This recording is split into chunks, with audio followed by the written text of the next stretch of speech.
There's actually a sticky note that fell off my computer that says, do the right thing. You're going to be criticized anyway. And one of the use I'm a person who really likes to get to know people. I really like to understand where their concerns are, what their opportunities to engage at a human to human level. But at the end, one of the things that I think is really important is just like what makes people tick.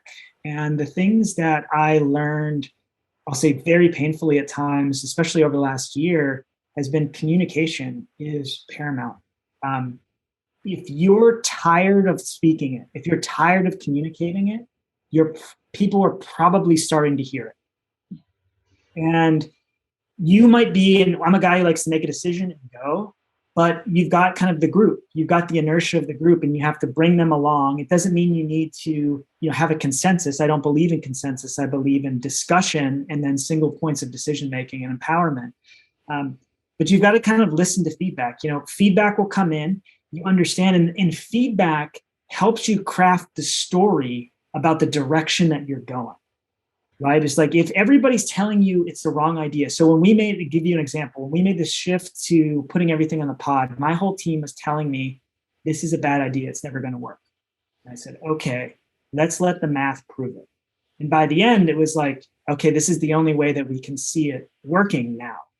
But like, if you're reasonable in a sense that like, you're not just making blind decisions, but you're explaining why you're making the decisions.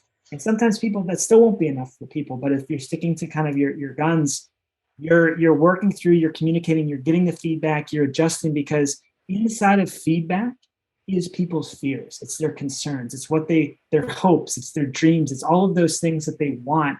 And so if you're not listening to it, if you're not including it in your thought process, then I think you're destined to just be kind of removed in an ivory tower somewhere from that. And so it's engagement, it's getting to know people, getting to know them, their families, their lives, whatever it might be. That's hard to scale. But at the end of the day, people are like, Josh cares about the company. He knows about the company. He cares about me. Even if he makes a decision that I don't agree with, I understand his principles. I understand where he comes from. And I have to trust that he's going to be in the right way. And they only get to know that if they understand you as a man or a woman as a leader. And if you're not willing to open up and be, candid about that, then people aren't going to really know who you are in the first place.